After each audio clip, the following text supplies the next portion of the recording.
Hi, I'm Dan Bailey. In this video, I want to share with you my favorite Fuji film simulations and let you know why I think you should be using them in your photography. In designing the X series, the Fujifilm engineers decided to put the color profiles from some of their most classic films right into the cameras. Now this was a brilliant move because really, who knows color better than Fuji? With an 80+ year history of color and color processing science, this really played to their strengths. Now they're based on some of Fujifilm's most famous film stocks. These are films like Velvia, Acros, Asti. These are films a lot of photographers cut their teeth on back in the day. And having used some of those films myself, I feel I have a real connection to these color profiles. I feel like I've come full circle with my photography, and using the film simulations has in many ways launched me into a whole new creative approach with my own image making. Now the idea behind this is to allow you to shoot as if you were shooting actual film, but instead of using chemistry and processing to apply those colors to your photos, it's done right inside the camera's image processor. So basically, whatever film simulation you choose, that color profile is permanently fixed by the camera into your JPEG image, and that's your final photo. I actually love this approach because it forces me to think more deeply about my subject and apply my creative decisions right there in the moment. I'm not deferring them until later when I'm much far removed from the experiences, the ideas, and the emotions that I felt right when I pressed the shutter in the first place. I used to shoot everything in RAW. I'd capture everything flat and then go process later. Now my goal is to apply my creative decisions right there in the moment, exercise my creative mind while I'm shooting, and walk away with a finished image that I love. So now my overall approach to photography, it's much more rooted in the process of actually taking photographs instead of sitting at my computer processing them later. So with the film simulations, you have a nice diverse template of looks that can allow you to vary the style of your photographs based on the unique way that each of those color profiles reproduces the scene. Now templates can actually be a good thing, especially in the creative process, because they limit the effect of having too many choices, which can overwhelm you when you're in the moment. So with that in mind, I'm going to show you my favorite film simulations on the Fuji cameras and give you an idea of how they see the world and what you can do with them creatively. Now you should know, if you're using a Fujifilm camera, you're always using one of the film simulations every time you shoot. It's a feature that you can't turn off, it's always active. And if you haven't ever changed anything, then you're using the default mode, which is Velvia, and Velvia was a classic, good all-around color slide film. In 1991, Fuji Photofilm, as they used to be called, introduced a groundbreaking slide film called Velvia, with a wonderfully rich color palette of highly saturated tones and inky, rich black shadows. It was everything that Kodachrome wasn't. For years, Kodachrome was the film of choice for most pro photographers. It had a nice medium-toned look, kind of soft color palette, real accurate photojournalistic look, which was great for some things, but it had its limitations, especially with outdoor photography. The Fuji color scientists, on the other hand, decided to throw that all out the window and come at it from a completely opposite approach. One aspect of the human brain is that we remember things larger than life. So they used that to develop the color palette for Velvia. So when you shoot a scene with Velvia, you're creating these highly saturated color palettes for your photographs that invoke that larger-than-life feel with your viewers.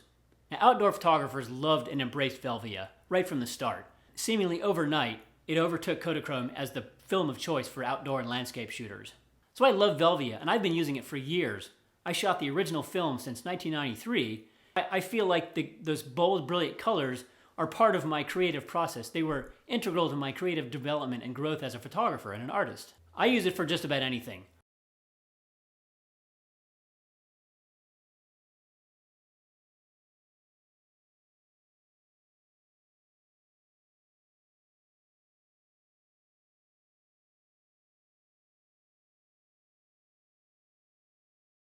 I love shooting landscapes with Velvia, and especially my mountain scenes and my aerials. To me, there's nothing larger in life than a majestic landscape bathed in this magical sunset light.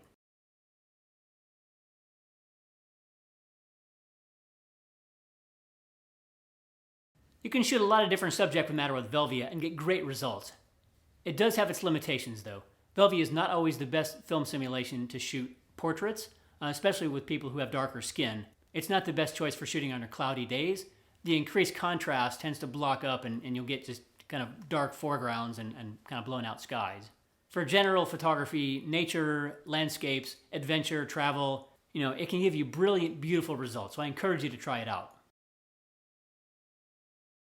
Originally designed as a 100-speed slide film for shooting outdoor portraits and fashion, Asti has a beautiful color profile. It has lower saturation level and lower tonality and contrast than Velvia, but it still has great colors, nice bold look. It doesn't oversaturate the clothing, and it does a wonderful job with skin tones.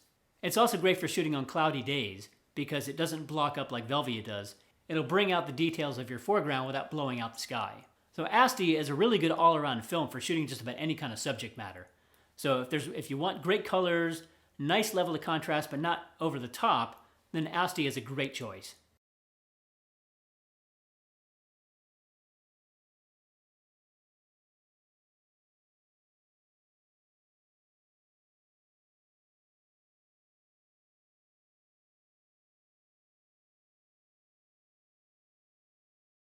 Fuji's classic chrome was modeled after Kodachrome, but obviously for legal reasons they can't call it that.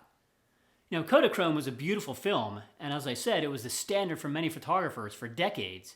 It had a low saturation level and a medium tonality, so it actually worked for a lot of different types of scenes. It allows you to create photos with a very muted look and a soft, very low saturation color palette. And classic chrome might seem a bit boring, especially when compared to something like Velvia, but that's exactly the point. And once you figure out how it sees the world, it can actually create some really pleasing imagery.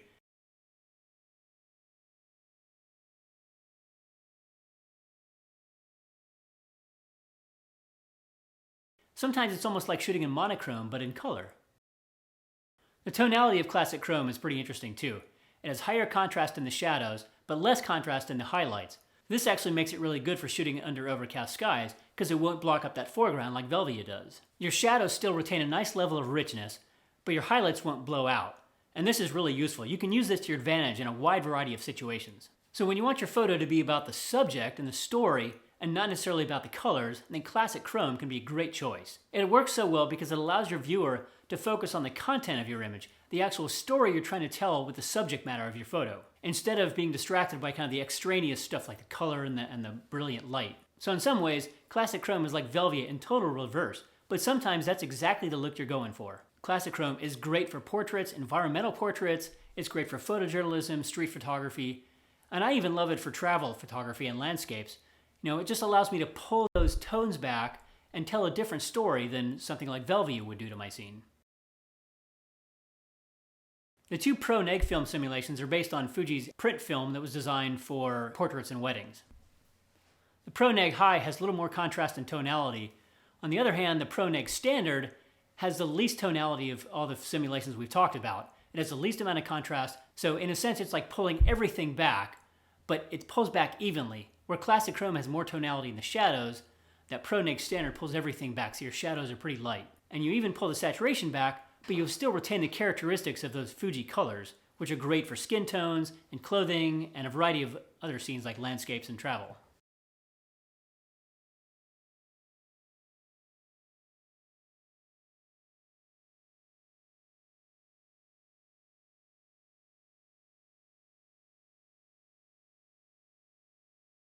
Named after the print film with the same name, Acros is a wonderful black and white film simulation with an exceptional level of tonality and a highly complex grain structure. And this requires a higher level of processing, so it's not on the early X series cameras, it's only on the X Pro 2 and later models.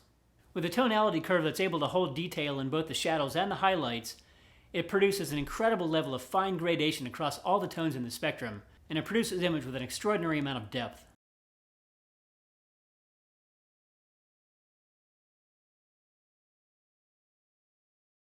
It also turns any kind of high ISO noise into a really beautiful grain structure that mimics what real film grain looks like. You'll see it more in the shadows and the midtones and less so in the highlights, and it actually gets more interesting the higher you go on the ISO dial. I find that ISO 3200 on Acros looks like magic. It has this wonderful characteristic representational, artistic, film-like look to it. Even at very high speeds, it holds an amazing level of detail. The grain you'll see in Acros is very much like the grain you'll see in old Kodak T-Max 3200 print film.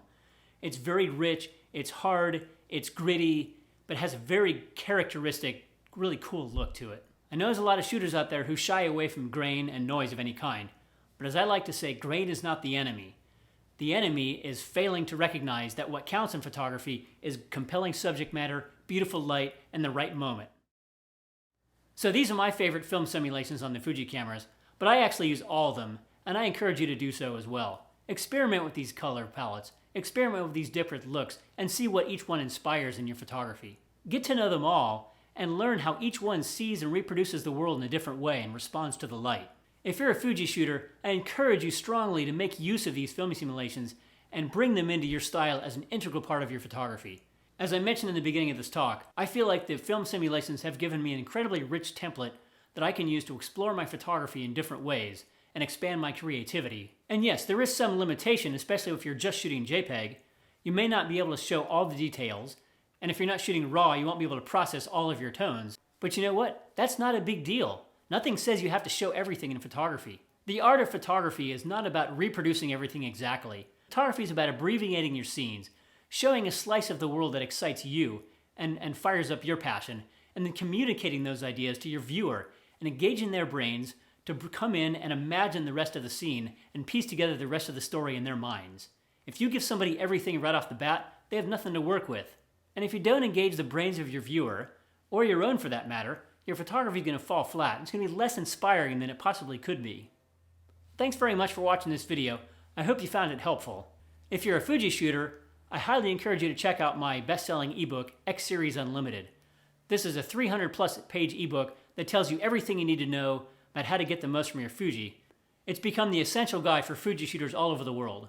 That's all for now. Have fun with your photography and your creativity out there, and I'll see you next time.